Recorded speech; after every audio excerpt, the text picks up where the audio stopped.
सबों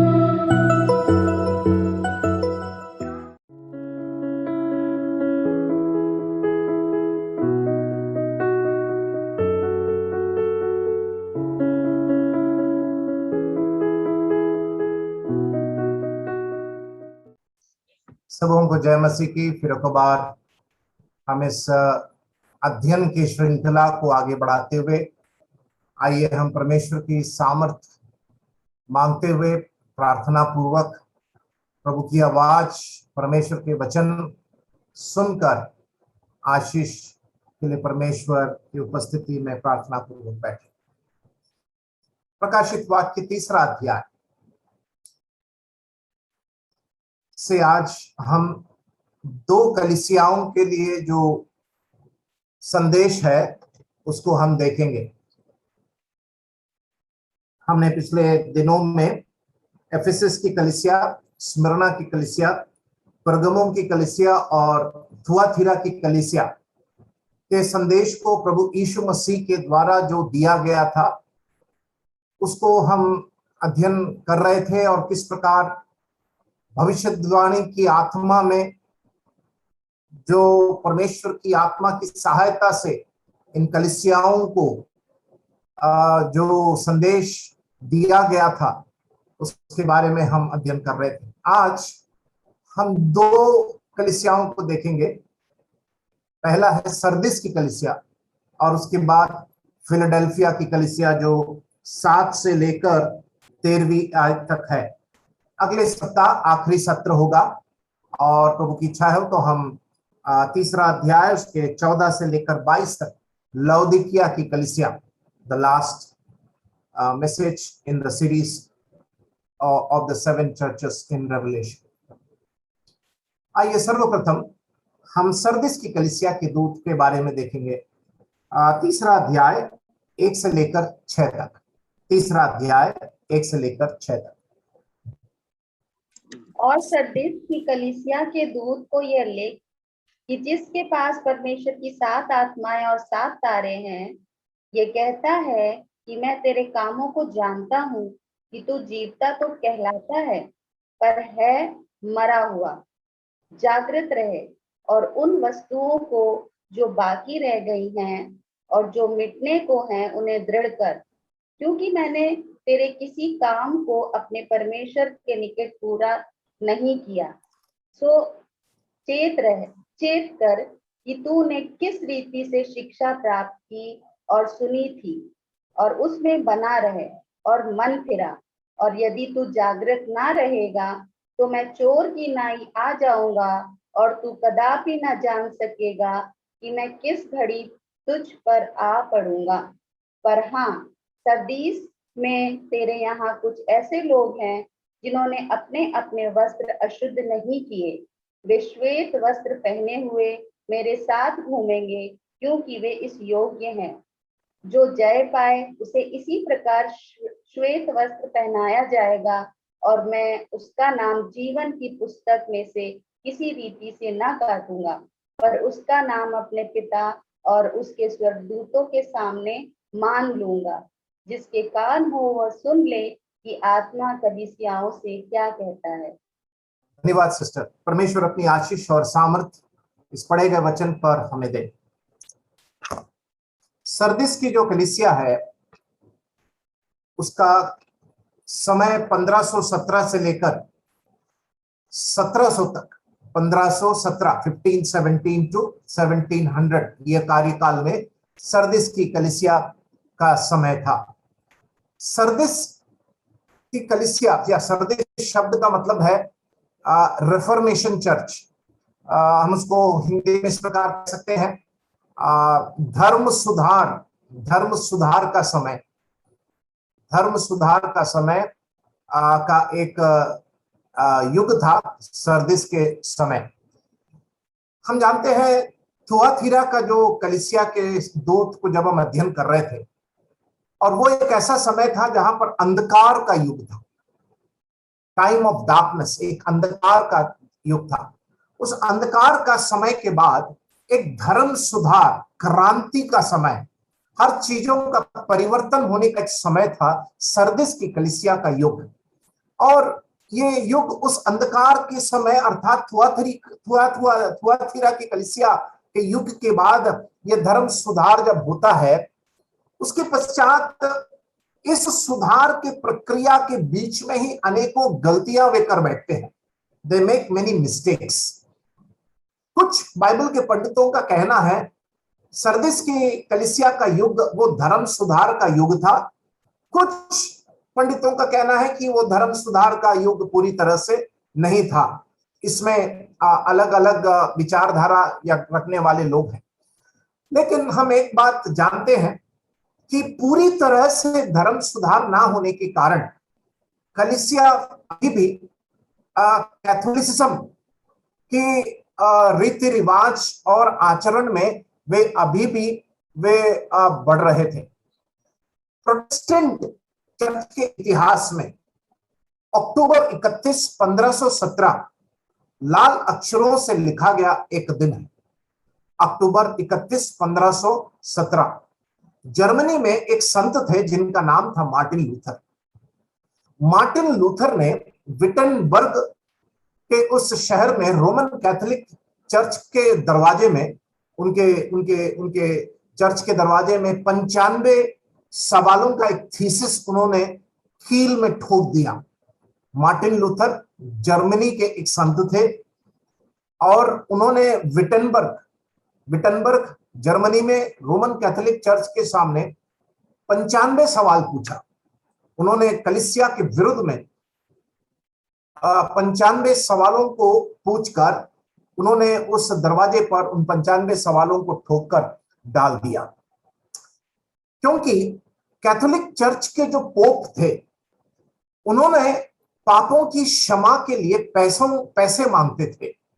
पापों की क्षमा के लिए पैसे मांगते थे। एक गलत सिद्धांत रोमन कैथोलिक चर्च सिखाने लगा कि लोगों को पापों की क्षमा रोमन कैथोलिक चर्च का जो पादरी होता है अर्थात जो याजक होता है, प्रीस्ट होता है, उसके द्वारा ही प्राप्त होगी। लोगों को परमेश्वर के वचन को पढ़ने से रोका गया था। पापों की क्षमा एक इंसान जो कैथोलिक समुदाय का एक याजक है उसके द्वारा ही प्राप्ति होगी और उसके लिए वे पैसे इसलिए वे मांगते थे क्योंकि रोमन कैथोलिक का जो पोप था, सबसे बड़ा जो अधिकारी याजक जिसको हम कहते हैं, जो रोम में स्थित है, वो सेंट पीटर्स चर्च की बनावटी के लिए उस पाप की क्षमा की बहाने में वे पैसे मांगकर वे लोगों को गुमराह कर रहे थे।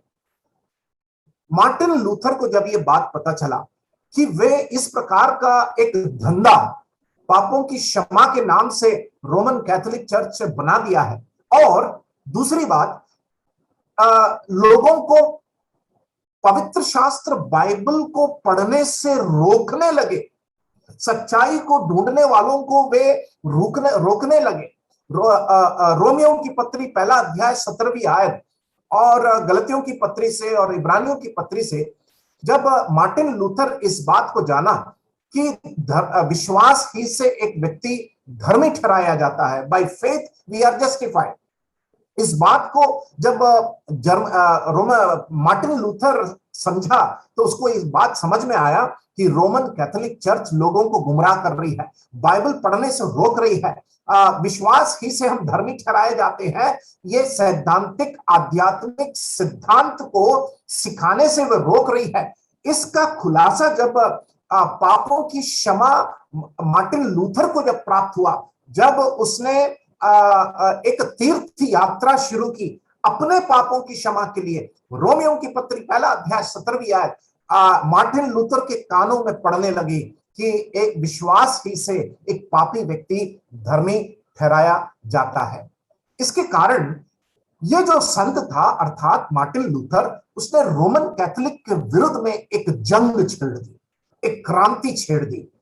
अकेला इंसान जर्मनी का विटनबर्ग में उसने कैथोलिक समुदाय के सामने 95 सवाल पूछकर उसने कैथोलिक समुदाय की नींव को हिला दिया। अकेला इंसान, सोच कर देखिए, जब परमेश्वर का वचन उसको कायल किया, जब वो पापों की क्षमा के लिए तड़प रहा था, एक तरफ रोमन कैथोलिक ये सिखा रही है कि एक इंसान जो उनके कलीसिया का, उनके समुदाय का जो व्यक्ति, जो याजक है, वो ये सिखाते थे पापों की क्षमा उसके द्वारा होगी।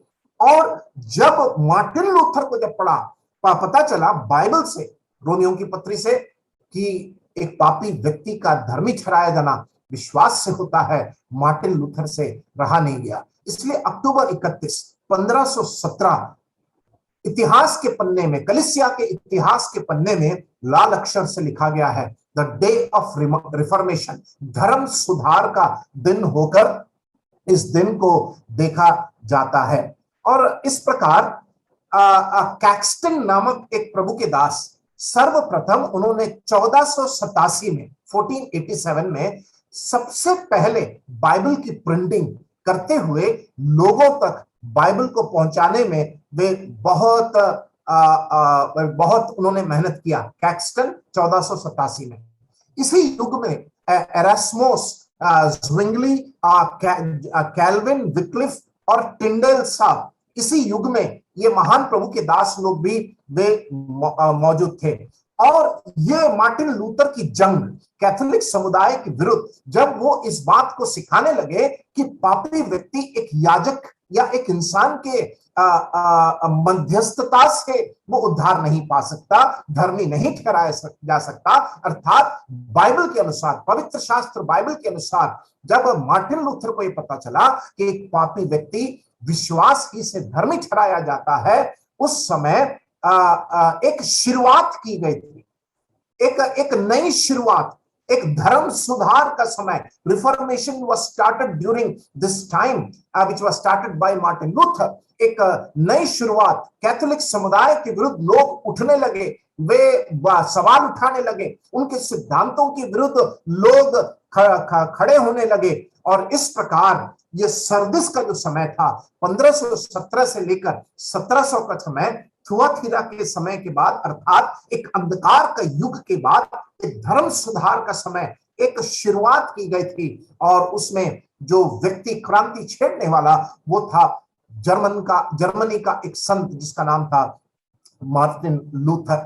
परंतु दुर्भाग्य की बात है, शुरुआत तो की गई, लेकिन नए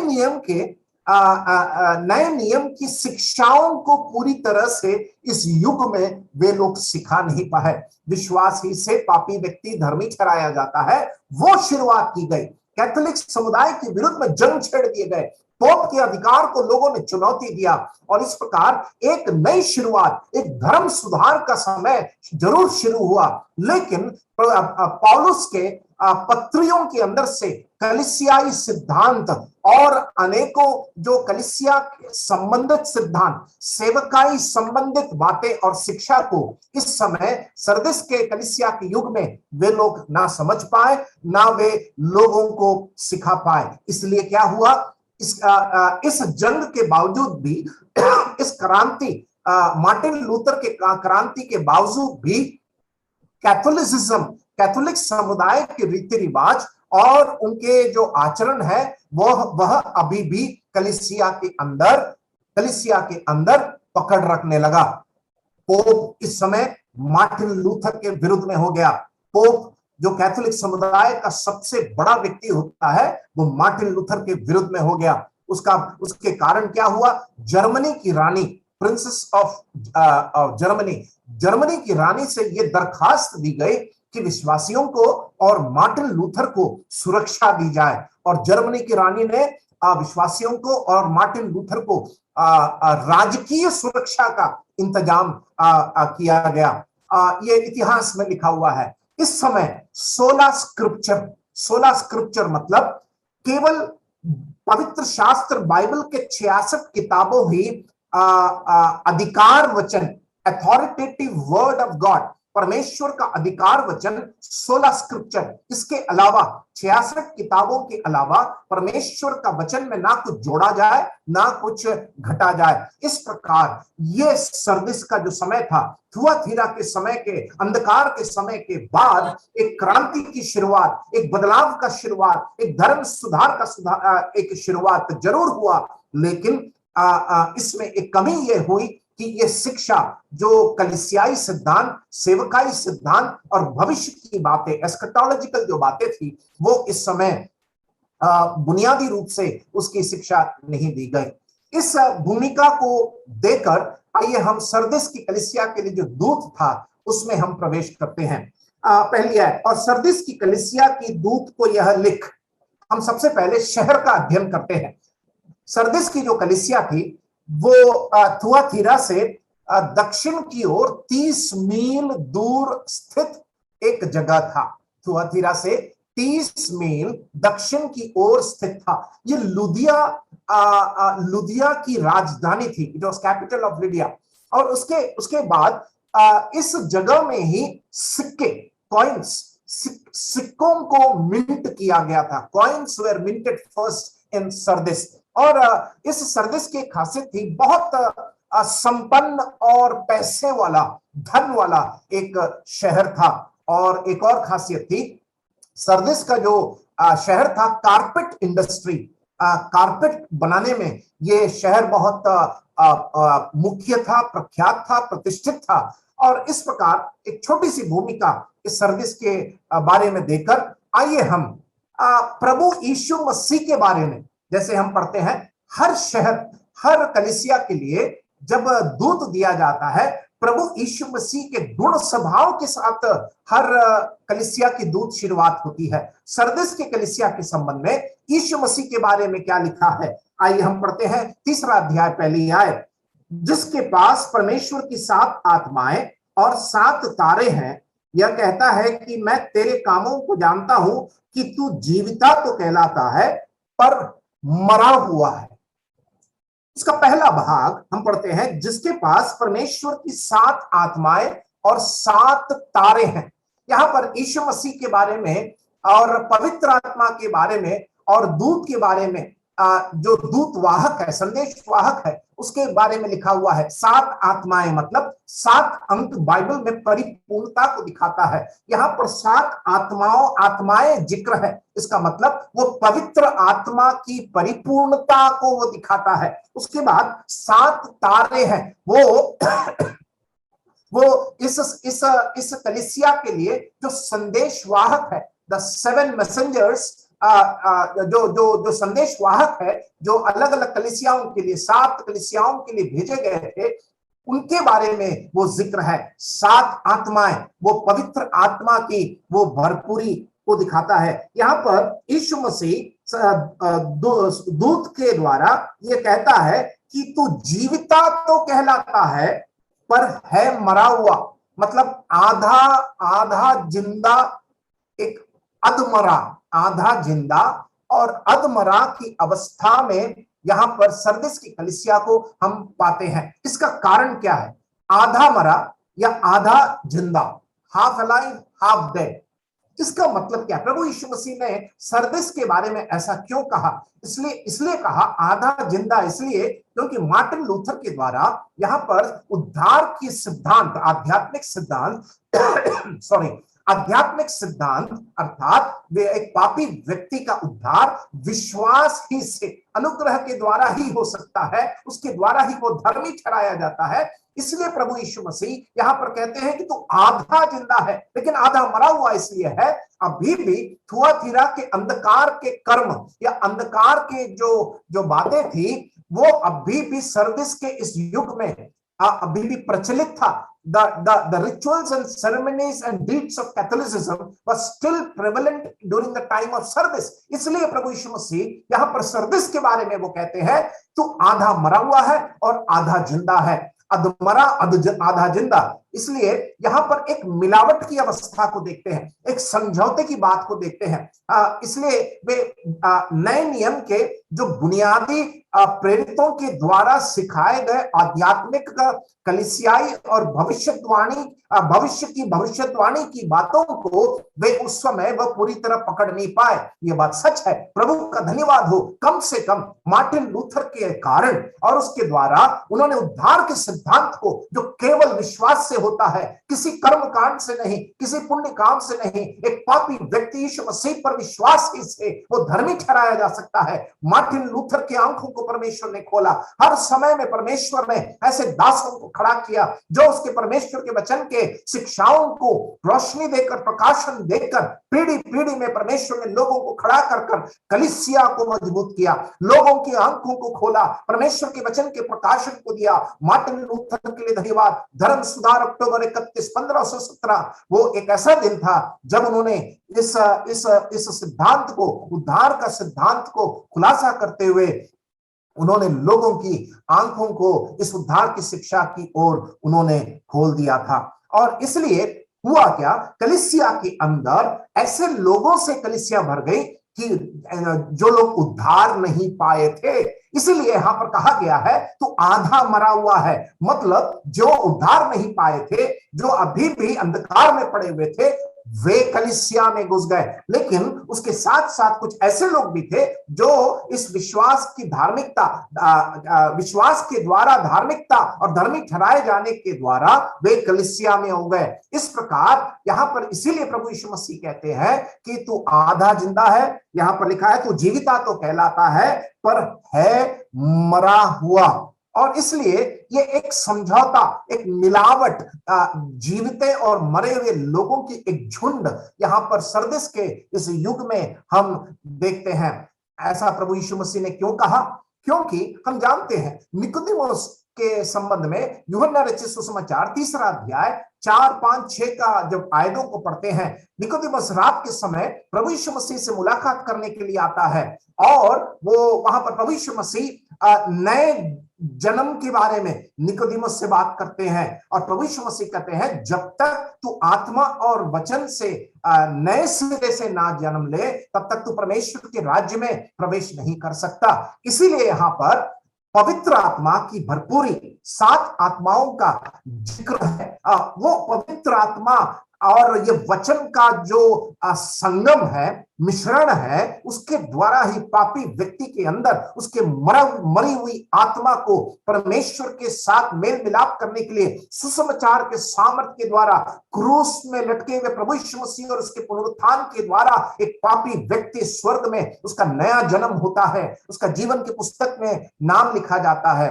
और इसलिए यहां पर ये प्रभु यीशु मसीह कहते हैं कि तू जीविता तो कहलाता है पर है मरा, क्योंकि जिन्होंने यीशु मसीह पर विश्वास किया, पवित्र आत्मा और परमेश्वर के वचन का मिश्रण से उनके प्राण को बहाल किया गया, वे उद्धार पा लिए। लेकिन थुआतीरा के अंधकार के युग में से भी बहुत सारे लोग इस युग में जो मौजूद थे वे भी कलीसिया में आ गए जो उद्धार नहीं पाए थे। अर्थात सरदिस की कलीसिया में उद्धार पाए हुए लोग और उद्धार ना पाए हुए लोग, इस मिश्रण का एक जमावट और एक झुंड सरदिस की कलीसिया में तैयार हुआ। इसलिए प्रभु यीशु मसीह ने यहाँ पर इस प्रकार उनको ये संबोधित करते हुए वे कहते हैं। आइए हम एक भाग को निकालेंगे। 1 कुरिन्ती 4 अध्याय उसकी 15वीं आयत। 1 कुरिन्ती उसका 4 अध्याय उसकी 15वीं आयत पढ़िए। क्योंकि यदि मसीह में तुम्हारे सिखाने वाले 10,000 भी होते तो भी तुम्हारे पिता बहुत से नहीं, इसलिए कि मसीह यीशु में सुसमाचार के द्वारा मैं तुम्हारा पिता हुआ।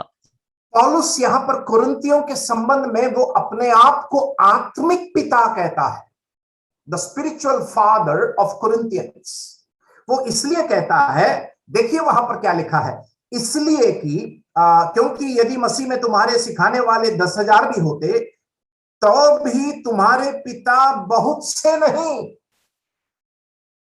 बहुत से नहीं, इसलिए कि मसीह यीशु में सुसमाचार के द्वारा मैं तुम्हारा पिता हुआ, मैं तुम्हारा पिता हुआ, सुसमाचार के द्वारा मैं तुम्हारा पिता हुआ। वहां पर पौलुस कुरिन्थियों का आत्मिक पिता प्रभु यीशु मसीह के सुसमाचार के प्रचार के द्वारा होने से पवित्र आत्मा और ये वचन का मिश्रण से लोगों ने उद्धार पाया, इसलिए वहां पर पौलुस उनका आत्मिक पिता हो पाया। 1 पत्रस उसका 1 अध्याय उसकी 23वीं आयत, पहला पत्रस उसका पहला अध्याय उसकी 23वीं आयत हम देखेंगे। क्योंकि तुमने नाशवान नहीं पर अविनाशी बीज से परमेश्वर के जीवित और सदा ठहरने वाले वचन के द्वारा नया जन्म पाया है। ये नया जन्म जो है ये पवित्र आत्मा की भरपूरी, पवित्र आत्मा का सामर्थ का काम और परमेश्वर का वचन अर्थात प्रभु यीशु मसीह का सुसमाचार, ये दोनों जब पापी व्यक्ति अपने कान को खोलकर सुनकर उस वचन को अपने जीवन में वो ग्रहण करता है, पवित्र आत्मा एक पापी को संत बना देता है।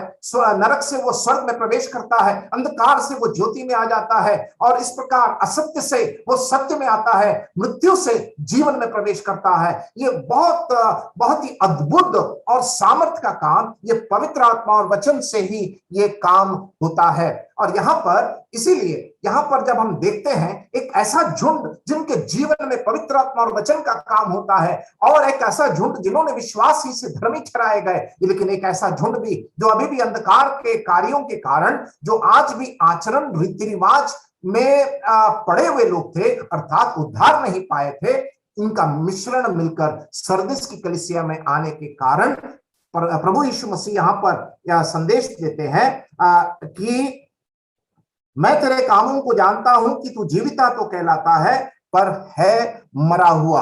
इसीलिए वहां पर हम इस बात को पढ़ते हैं दूसरे आयत में। आइए हम तीसरे स्टेप में जाते हैं। पहला हमने शहर के बारे में देखा, दूसरा हमने यीशु मसीह के शब्दों को देखा, तीसरा यहां पर निंदा की बात, कंडमनेशन हम क्या देखते हैं, निंदा की बात हम क्या देखते हैं। इसलिए क्या लिखा है, जागृत रह और उन वस्तुओं को जो बाकी रह गई है और जो मिटने की थी उन्हें दृढ़ कर। जागृत रह, सचेत रह और उन वस्तुओं को जो बाकी रह गई है और जो मिटने की थी उन्हें दृढ़ कर। बाकी रह गई है, वो कौन सी चीजें जो बाकी रह गई है। शुरुआत मार्टिन लूथर साहब ने किया था, विश्वास ही से एक पापी व्यक्ति धर्मी ठहराया जाता है, लेकिन अभी तो केवल खुलासा हुआ है, शुरुआत हुई है। अभी तो बहुत सारी बुनियादी बातें, सुसमाचार से जुड़ी हुई बातें, कलीसिया से जुड़ी हुई बातें, भविष्य होने वाली घटनाक्रम के बारे में बातें, संसार का अंत कैसे होगा, यीशु मसीह का दोबारा आगमन, संसार का न्याय और ये सारी बातें जो बाकी रह गई थी उसका अभी पूर्तिकरण नहीं हुआ। इसलिए यहां पर प्रभु यीशु मसीह कहते हैं कि जो बाकी रह गई है और जो मिटने को थी उन्हें दृढ़ कर। सरदिस की कलीसिया को यह दूत दिया गया है। शुरुआत तो हो गई है, क्या था शुरुआत, विश्वास से पापी व्यक्ति धर्मी ठहराया जाएगा, लेकिन अभी बहुत सारी चीजें बाकी रह गई है। शिक्षा की बातें, कलीसिया की बातें, अनुशासन की बातें, ये सारी बातें जो बाकी रह गई है उसको स्थिर करने की आवश्यकता थी।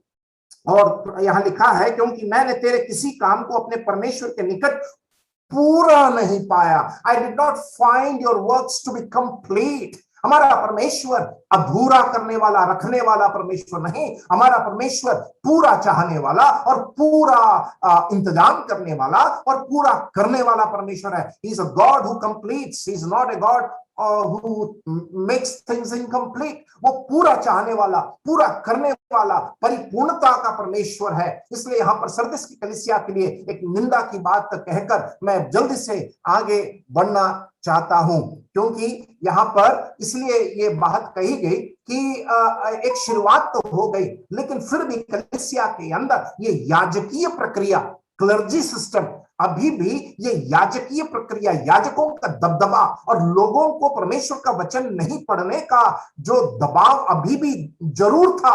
मार्टिन लूथर साहब ने क्रांति छेड़ दी, लोग बाइबल पढ़ने लगे, लेकिन अभी भी एक जंग छिड़ी हुई थी। रोमन कैथोलिक अभी भी इस बात में अड़ी हुई थी कि क्लर्जी सिस्टम अर्थात याजक ही सर्वोच्च है, सर्वे सर्वा है और लोग उसी के द्वारा ही पाप की क्षमा प्राप्त कर सकते हैं।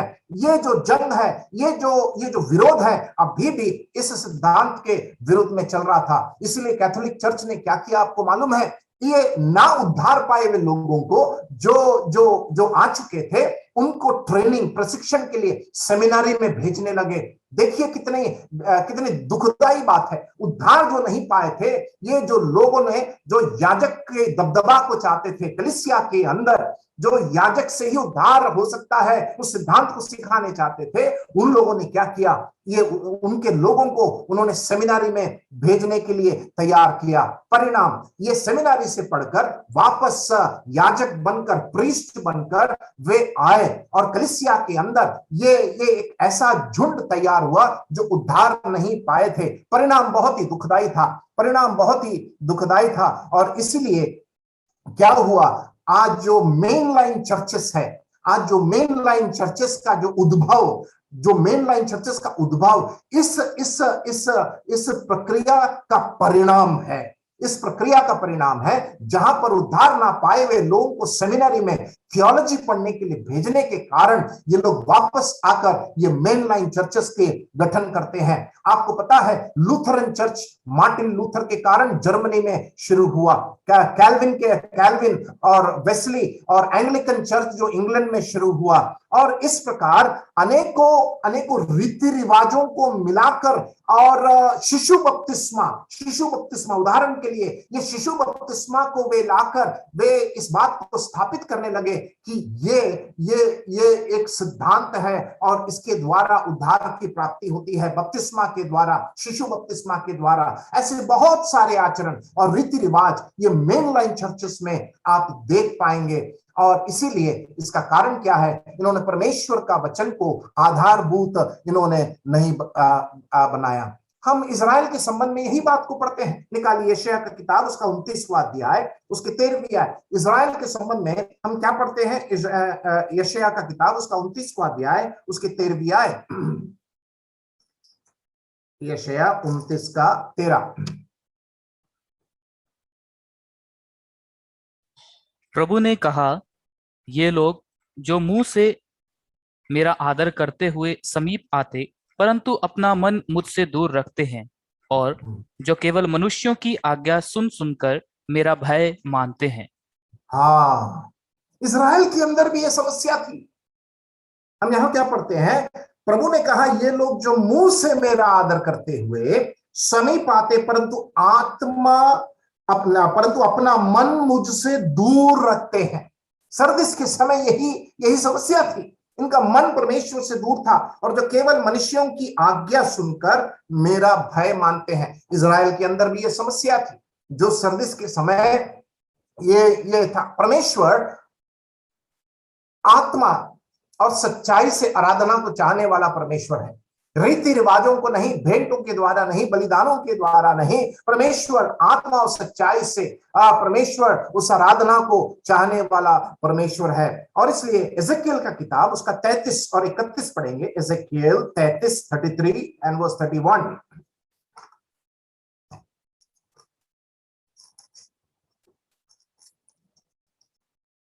वे प्रजा की नाई तेरे पास आते और मेरी प्रजा बनकर तेरे सामने बैठकर तेरे वचन सुनते हैं, परंतु वे उन पर चलते नहीं। प्रजा की नाई तेरे पास आते और मेरी प्रजा बनकर तेरे सामने बैठकर तेरे वचन सुनते हैं, परंतु वे उन पर चलते नहीं। मुंह से तो वे बहुत प्रेम दिखाते हैं, परंतु उनका मन लालच ही में लगा रहता है। इजराइल के संबंध में परमेश्वर कह रहा है, सरदिस के समय इससे कुछ ज्यादा नहीं था, उनका मन परमेश्वर की ओर नहीं था और वे लालच से भरे हुए थे। तो इस प्रकार यहां पर हम इस बात को देखते हैं कि किस प्रकार प्रभु यीशु मसीह ने यहां पर एक समझौते का एक बात को उजागर किया। It was a compromise the church. यहां पर गतिविधियां तो बहुत थी, यहां पर गतिविधियां, एक्टिविटीज तो बहुत थी, लेकिन कोई एक्शन नहीं था। यहां पर गतिविधियां बहुत थी, सरदिस की कलीसिया में गतिविधियां बहुत थी, और यहां पर बहुत सारा बातों का प्रमोशन हो रहा था, लेकिन प्रोग्रेस नहीं हो रहा था, उन्नति नहीं हो रही थी। यहाँ पर एक प्रकार बहुत सारे प्रोग्राम्स तो थे, बहुत सारे प्रोग्राम्स तो रखे जाते थे, लेकिन उस प्रोग्राम्स में सामर्थ्य नहीं था। There were so many programs, but there was no power. There was so much of promotion without progress, motion without movement, activity and no action. इसलिए प्रभु यीशु मसीह ने कहा तो जीविता तो है पर है मरा हुआ। इसलिए तीसरे आयत में हम क्या पढ़ते हैं, सो चेत कर सो चेत कर, यहाँ पर प्रभु जो जो सलाह दी गई है उसके बारे में हम पढ़ते हैं। चेत कर कि तूने किस किस रीति से शिक्षा प्राप्त की और सुनी थी। तो किस रीति से शिक्षा प्राप्त की सुनी थी और उसमें बना रह और मन फिरा, और यदि तू जागृत ना रहेगा तो मैं चोर किनारे आ जाऊंगा और तू कदापि ना जान सकेगा मैं किस घड़ी तुझ पर आ पड़ूंगा। यहां पर हम यहां पर ये सलाह, ये सरदीस की कलीसिया के लिए जो सलाह है उसके बारे में हम पढ़ते हैं। The council for the Sardis church, चेत कर कि तू किस रीति से शिक्षा पाई। लेकिन उस शिक्षा की प्राप्ति के अनुसार हम एक आत्मिक गतिविधि, एक शुरुआत और एक रूपांतर, बदलाव, सुधार मैं नहीं देख रहा हूं। I don't see the transformation according to the light that you have got about the truth of God. परमेश्वर संबंधित सच्चाई का दर्शन के बावजूद मैं तेरे जीवन में एक सुधार, एक परिवर्तन नहीं देख रहा हूं। और इसलिए क्या लिखा है, जो तूने सुना उसमें बना रह और मन फिरा, रिपेंट, और यदि तू जागृत ना रहेगा तो मैं चोर की नाई आ जाऊंगा। यहां पर यीशु मसीह का दोबारा आगमन नहीं, लेकिन अचानक आने के द्वारा ये सरदीस की कलीसिया की स्थिति में बहुत सारे कलीसियाएं पाए जाएंगे। प्रभु यीशु मसीह वहां पर एक चेतावनी दे रहा है, प्रभु यीशु मसीह वहां पर एक चेतावनी दे रहा है। लेकिन चौथे आयत में सरदीस की कलीसिया के संबंध में एक सराहना, एक कमेंडेशन हम पढ़ते हैं, एक कमेंडेशन हम पढ़ते हैं। हमने शहर के बारे में देखा, हमने यीशु मसीह के बारे में देखा, हमने सरदीस की कलीसिया की निंदा के बारे में, कंडेमनेशन के बारे में देखा, सरदीस की कलीसिया के लिए सलाह, काउंसिल के बारे में हमने देखा। यहां पर हम चौथे आयत में यहां पर कमेंडेशन, सरदीस की कलीसिया के संबंध में प्रभु यीशु मसीह सराह रहे हैं। हम देखते हैं यहां पर क्या पढ़ते हैं, पर हाँ सरदीस में तेरे यहां कुछ ऐसे लोग हैं जिन्होंने अपने अपने वस्त्र अशुद्ध नहीं किए। परमेश्वर हर समय, हर युग में कुछ ऐसे भक्तों को जो मुट्ठी भर में रहते हैं उनको बचा कर रखता है। He keeps a godly remnant in every generation। प्रभु का धन्यवाद हो, आज के इस युग में भी मुट्ठी भर के कुछ भक्त लोग हैं जो परमेश्वर से प्रेम करते हैं। यहाँ पर सरदीस के कलीसिया के समय में भी कुछ ऐसे लोग थे जिन्होंने अपने अपने वस्त्र को अशुद्ध ना किए। वे श्वेत वस्त्र पहने हुए मेरे साथ घूमेंगे क्योंकि वे इस योग्य हैं। यहां पर श्वेत वस्त्र छुड़ाए हुए लोगों को संबोधित करता है। It shows, it speaks about the redeemed people. समय नहीं है बिल्कुल, 6वां अध्याय 11वीं आयत प्रकाशित वाक्य, 7वां अध्याय 9वीं आयत और 13वीं आयत, आप बाद में उसको पढ़ लेना। श्वेत वस्त्र जो है, जो छुड़ाए हुए लोगों का है, वो उनकी पवित्रता और शुद्धता को संकेत करता है। श्वेत वस्त्र जो है वो प्रभु यीशु मसीह के लिए रखा गया है, प्रभु यीशु मसीह को संकेत करता है। मत्ती रचित सुसमाचार 17वां अध्याय 2री आयत, मरकुस 9:3। श्वेत वस्त्र जो है पवित्र स्वर्ग दूतों को संकेत करता है। मत्ती रचित सुसमाचार 28वां अध्याय 3री आयत। श्वेत वस्त्र जो है महिमित आने वाले समय में जो महिमित कलीसिया, ग्लोरीफाइड चर्च को संकेत करता है। प्रकाशित वाक्य 19वां अध्याय 8 और 14। यहां पर ऐसा एक झुंड सरदीस के कलीसिया के युग में था जिन्होंने अपने आप को अशुद्ध नहीं किया, संसार से अलग रखा, पाप से घृणा किया। परमेश्वर प्रभु यीशु मसीह सरदीस की कलीसिया के विश्वासियों को यहां पर सराह रहा है। He's commending them, those who did not defile themselves, और अपने आप को वे शुद्ध रखे, और प्रभु यीशु मसीह उनको सराह रहा है। और आखिरी में हम उसके 5वें आयत में उनके लिए वायदा हम पढ़ते हैं, the challenge and the promise. 5वीं आयत में हम चुनौती और वायदा को पढ़ते हैं। जो जय पाए उसे इसी प्रकार श्वेत वस्त्र पहनाया जाएगा, और मैं उसका नाम जीवन की पुस्तक में से किसी रीति से ना काटूंगा, पर उसका नाम अपने पिता और उसके स्वर्गदूतों के सामने मान लूंगा। आखिरी में सरदीस के संबंध में यहां पर हम वायदे को पढ़ते हैं। क्या है वायदा? 2 वायदे हैं। पहला, उनका नाम जीवन के पुस्तक में से किसी रीति से ना काटूंगा। बाइबल में हमारा जो उद्धार के संबंध में, वो उद्धार सुरक्षित है। हमारा नाम जीवन की पुस्तक में लिखा गया है। एक बार उद्धार पा लिया, वो उद्धार पा लिया। One saved is always saved. इसलिए यहाँ पर सरदिस के कलीसिया में उद्धार पाए हुए लोगों के लिए एक वायदा है, उनका नाम जीवन की पुस्तक से कभी ना काटा जाएगा। दानियल का किताब उसका 12वां अध्याय पहली आयत आप लिख लें, उसको बाद में पढ़ सकते हैं। फिलिपियों की पत्री 4था अध्याय उसकी 3री आयत, जीवन के पुस्तक में लिखे हुओं का नाम कभी ना काटा जाएगा। दूसरा यहाँ पर इनके लिए लिखा है, उसका नाम अपने पिता और उसके स्वर्गदूतों के सामने मान लूंगा। यहाँ पर लूका रचित सुसमाचार 12वां अध्याय 8 और 9 में हम इस बात को पढ़ते हैं। Name is confessed by Jesus before father. प्रभु यीशु मसीह पिता के सामने उनका नाम को वो अंगीकार करेगा। हमने सरदिस शहर के बारे में देखा, हमने सरदिस की कलीसिया को संबोधित करने वाले हमारे प्रभु यीशु मसीह के बारे में देखा। सरदिस की कलीसिया के लिए जो निंदा की बात थी उसको हमने देखा। सरदिस की कलीसिया के लिए जो सराहने की बात थी उसको हमने देखा। सरदिस की कलीसिया के लिए जो सलाह थी, काउंसिल, उसको हमने देखा। और अंत में सरदिस की कलीसिया के लिए जो वायदा, जो 2 वायदे थे, उनके नाम को जीवन की पुस्तक से कभी ना काटा जाएगा और उनके नाम को प्रभु यीशु मसीह पिता के सामने अंगीकार करेंगे। इस प्रकार प्रभु यीशु मसीह अंत में कहते हैं, जैसे कलीसियाओं को, हर कलीसियाओं को कहते हैं, जिसके कान हो वो सुन ले कि आत्मा कलीसियाओं से क्या कहता है। आइए हम आगे बढ़ते हैं। फिलाडेल्फिया की कलीसिया 7वां आयत से लेकर उसकी 13वीं आयत तक, 7वीं आयत से लेकर उसकी 13वीं आयत तक। यहाँ पर इस फिलाडेल्फिया की जो कलीसिया है, ये जो युग था, हम इसको 1700 से लेकर 1900, 1700 to 1900 इस युग, इस कार्यकाल में फिलाडेल्फिया की कलीसिया थी। फिलाडेल्फिया शब्द का मतलब है भाईचारे की प्रेम बनी रहे, let brotherly love continue. Philadelphia शब्द का मतलब भाईचारे की प्रीति बनाए रखें। ये जो शहर था, ये करीब 200 ईसा पूर्व, 200 BC में ये यूनानी संस्कृति में खड़ा हुआ एक शहर था, 200 ईसा पूर्व में। और ये जो शहर था सरदिस से 30 मील दक्षिण की ओर स्थिर था। इस शहर की एक खासियत थी, सरदिस के बारे में हमने देखा कि वहां पर कारपेट जो नीचे बिछाते हैं, कारपेट के लिए वो बहुत फेमस था। और फिलाडेल्फिया के बारे में हम यहाँ पढ़ते हैं कि ये दाखरस के लिए बहुत मशहूर था। It was famous for excellent wine. और यहाँ पर फिलाडेल्फिया का जो शहर था वो यहूदी आबादी के लिए बहुत प्रख्यात था। It was populated by Jewish people. और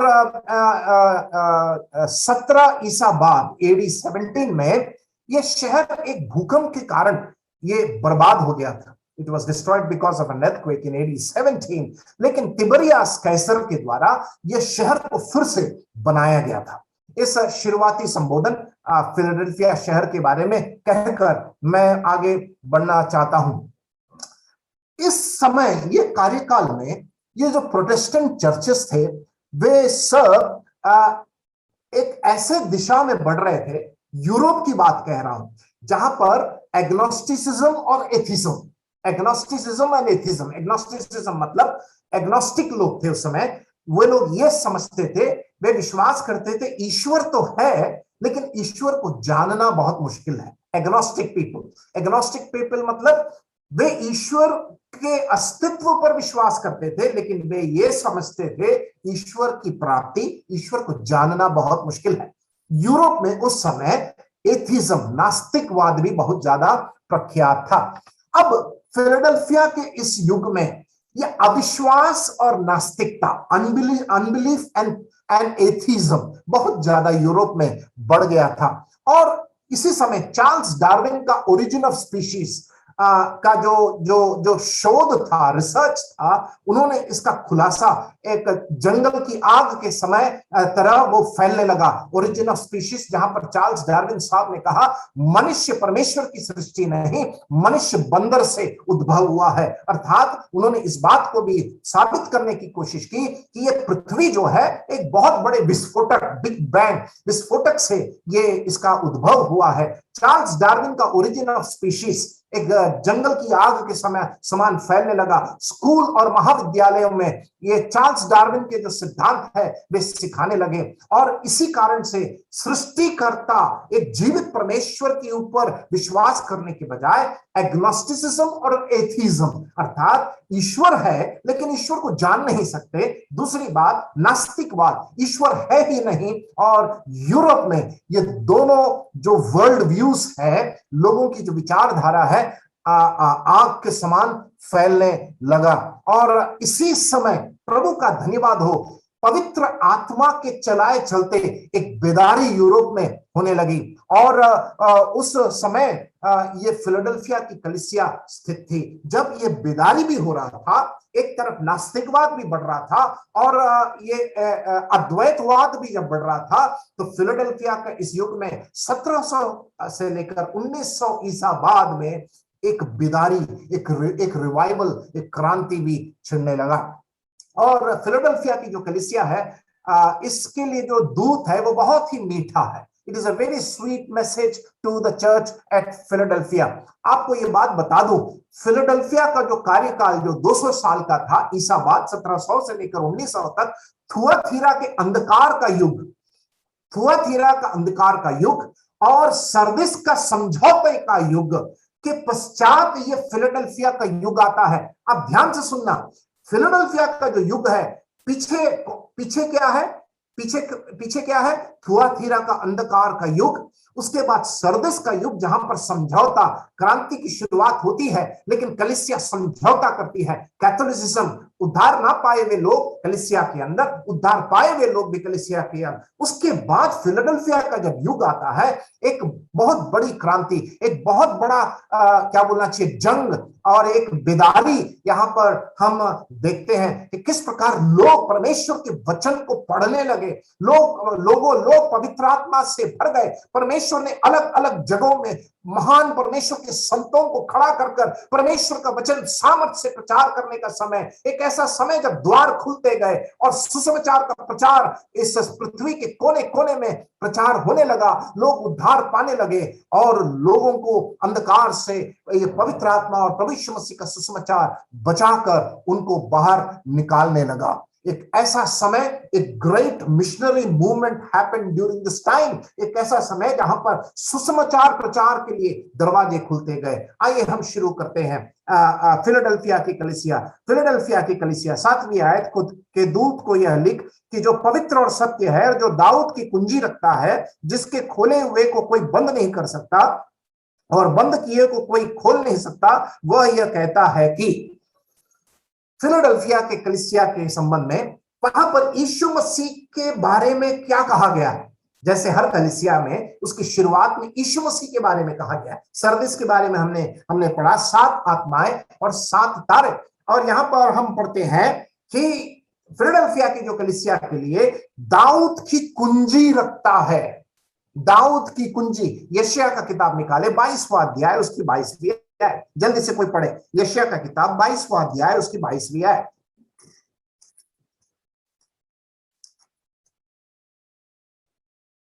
और मैं दाऊद के घराने की कुंजी उसके कंधे पर रखूंगा और वह खोलेगा और कोई बंद ना कर सकेगा, वह बंद करेगा और कोई खोल ना सकेगा। यहां पर फिलाडेल्फिया की कलीसिया के लिए दाऊद की कुंजी के साथ यीशु मसीह को संकेत और संबोधन किया गया। दाऊद की कुंजी, इसका मतलब प्रभु यीशु मसीह जो दाऊद के वंश से उत्पन्न हुए होते हुए इस पूरे भूमंडल को शासन करेंगे, पहली बात। और दूसरा, वो 1000 साल के उस राज्य के समय दाऊद के सिंहासन से वे राज करेंगे। इसलिए यहां पर यीशु मसीह को दाऊद की कुंजी होकर संकेत करते हुए संबोधन किया गया है। इसीलिए हमने यशायाह को में पढ़ा, जो बंद है उसको खोले जाएंगे। और यहाँ पर फिलाडेल्फिया के लिए भी कहा गया है, जिसके खोले हुए को कोई बंद नहीं कर सकता और बंद किए हुए को कोई खोल नहीं सकता। यहाँ पर क्या खुल गया? सुसमाचार के प्रचार के लिए दरवाजे खुल गए। इसलिए मैंने थोड़े देर पहले कहा, फिलाडेल्फिया के इस युग में सुसमाचार प्रचार की एक क्रांति छिड़ गई, एक बेदारी छिड़ गई थी। और यहां पर इसलिए यीशु मसीह के बारे में इस प्रकार संबोधन किया गया है। आइए हम तीसरे बात में जाते हैं, अर्थात फिलाडेल्फिया की कलीसिया की सराहना, कमेंडेशन। वर्स 8, मैं तेरे कामों को जानता हूं, देख मैंने तेरे सामने एक द्वार खोल रखा है जिसे कोई बंद नहीं कर सकता, कि तेरी सामर्थ्य थोड़ी सी है और तूने मेरे वचन का पालन किया है, मेरे नाम का इनकार नहीं किया है। एक स्थानीय कलीसिया के लिए सुनने के लिए एक बहुत बड़ी बात यहां लिखी गई है। Two most important things about a local church. प्रभु यीशु मसीह फिलाडेल्फिया के संबंध में एक दो महत्वपूर्ण बात यहां पर कहता है। पहला, उन्होंने परमेश्वर के वचन की प्रमाणिकता, परमेश्वर के वचन का जो प्रेरणा है, inspiration of the word of God. 8वीं आयत को ध्यान से देखें, यहां पर हम पढ़ते हैं कि तूने मेरे वचन का पालन किया है, तूने मेरे वचन की प्रमाणिकता, तूने मेरे वचन की प्रेरणा को स्वीकार किया। The inspiration of the word of God, सोला स्क्रिप्चर इज द फाइनल। तूने मेरे वचन का तूने पालन किया है और तूने मेरे वचन को कन्फेस, अंगीकार किया, पहली बात। और दूसरी बात वहां पर किया है, मेरे नाम का इनकार नहीं किया।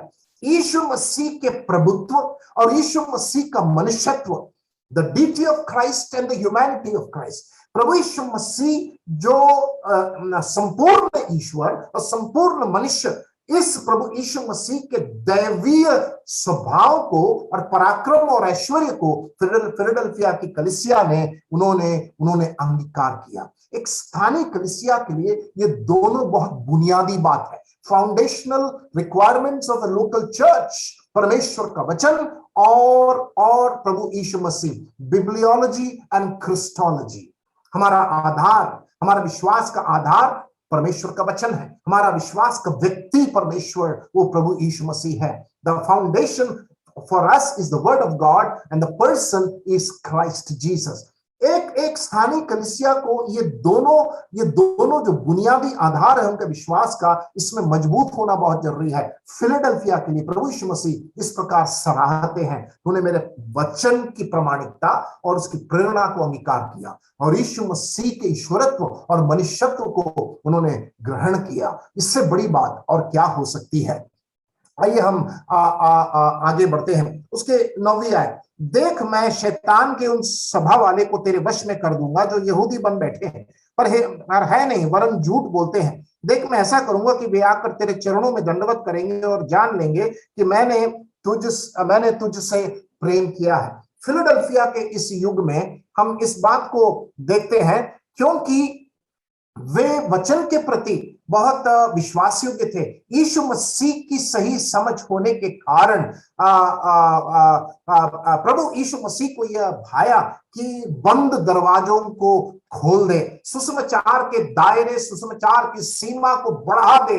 उसका परिणाम क्या था? जॉर्ज व्हाइटफील्ड, जॉन वेस्ली, ऐसे महान परमेश्वर के दास लोग खड़े हो गए और सुसमाचार का प्रचार करने लगे। जॉन वेस्ली जो कि 1730 से लेकर 1800 के समय में उन्होंने यूरोप में प्रचार करने लगे। 19वीं सदी में एक दूसरी सेकेंड अवेकनिंग, एक ऐसे दूसरी बेदारी शुरू हुई जहां पर डीएल मूडी, जो कि 1837 से लेकर 1899 तक, डीएल मूडी जो प्रचारक वे प्रचार करने के लिए वे निकल पड़े। विलियम केरी जिन्होंने 1761 से लेकर 1834 तक वे भारत में आए, उन्होंने सरामपुर यूनिवर्सिटी का स्थापना किया।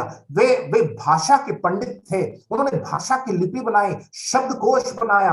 आप आज भारत में जो शिक्षा क्षेत्र में जो योगदान देख रहे हैं वो विलियम केरी को जाता है, जो कलकत्ता में आकर उन्होंने सेवकाई को शुरू किया। हडसन टेलर जो चाइना में जाके इनलैंड मिशंस की शुरुआत की, और उसके बाद डेविड लिविंगस्टोन 1813 से लेकर 1873 तक अफ्रीका कलिसिया में जाकर उन्होंने सेवा किया। इस प्रकार ये बंद दरवाजे खुल गए, सुसमाचार के दायरे बढ़ने लगे, सुसमाचार का प्रचार होने लगा, सुसमाचार का प्रचार होने लगा। और इस प्रकार महान परमेश्वर के दासों को उस फिलाडेल्फिया के उस कलीसिया युग में परमेश्वर ने खड़ा कर वो पृथ्वी के कोने कोने तक मत्ती रचित सुसमाचार 28वां अध्याय 18 से 20 में प्रभु यीशु मसीह ने शिष्यों को जो श्रेष्ठ आज्ञा दिया उसका विस्तारित रूप से, व्यापक रूप से ये ऐसे लोगों को परमेश्वर खड़ा करते हुए उन्होंने उस आज्ञा का पालन करते हुए सुसमाचार के दरवाजों को खुले हुए देखकर वे प्रचार करने लगे।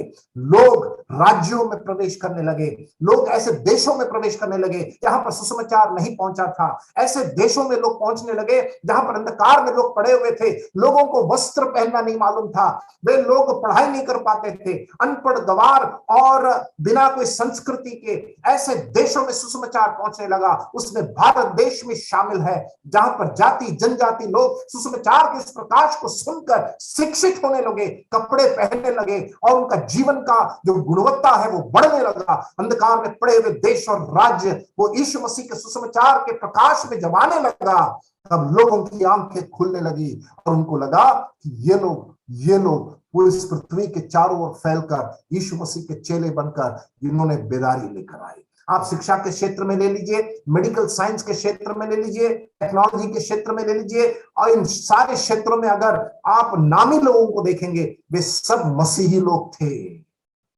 वे सब मसीही लोग थे। मेरे पास समय नहीं है उस इतिहास में जाने के लिए। फिलाडेल्फिया की एक विशेष खासियत, इनके लिए कोई निंदा की बात नहीं थी। There was no condemnation for the Philadelphia church. आइए हम आगे बढ़ते हैं। आइए हम उसके 10वीं है, तूने मेरे धीरज के वचन को थामा है, इसलिए मैं भी तुझे परीक्षा के उस समय बचा रखूंगा जो पृथ्वी पर रहने वालों के परखने के लिए सारे संसार पर आने वाला है। ये फिलाडेल्फिया की कलीसिया के लिए ही नहीं, हमारे लिए भी है। यहां पर क्या लिखा है? ये एक वायदा है कि कलीसिया पीड़ा काल के पहले ही उठा ली जाएगी। Church will be taken before the tribulation time. 7 साल का महापीड़ा काल, पहले 3.5 साल और उसके बाद महाक्लेश काल, और उस समय के पहले ही कलीसिया उठा ली जाएगी। आपसे अगर कोई पूछता है कलीसिया पीड़ा काल के पहले ही उठा ली जाएगी, उसका वचन बताइए। प्रकाशित वाक्य 3रा अध्याय उसकी 10वीं आयत निकाल कर पढ़िए। यहां पर लिखा है, तूने मेरे धीरज के वचन को थामा, इसलिए मैं भी तुझे परीक्षा के उस समय बचा रखूंगा जो पृथ्वी पर रहने वालों के परखने के लिए सारे संसार पर आने वाला है। उस समय पृथ्वी पर कौन रहेगा? जिन्होंने यीशु मसीह पर विश्वास नहीं किया। उस महापीड़ा काल की एक झलक इन दिनों में हम देख रहे हैं। पीड़ा की शुरुआत सोच कर देखिए, अभी इतना महामारी, पीड़ा, भूकंप और समस्या है, तो 7 साल का जो महाक्लेश काल और क्लेश काल जब होगा, इस पृथ्वी पर जो बचे हुए लोग होंगे उनके ऊपर कितनी बड़ी पीड़ा होने वाली है। प्रभु का धन्यवाद हो, कलीसिया उसमें से नहीं गुजरेगी। कलीसिया उस पीड़ा काल के पहले ही यीशु मसीह का बादलों में आने के द्वारा हम लोग हवा में उसके साथ मुलाकात करेंगे। प्रभु का हम धन्यवाद दो। इसलिए धीरज के साथ इस विश्वास को थामे रहे, हम उसमें से नहीं गुजरेंगे।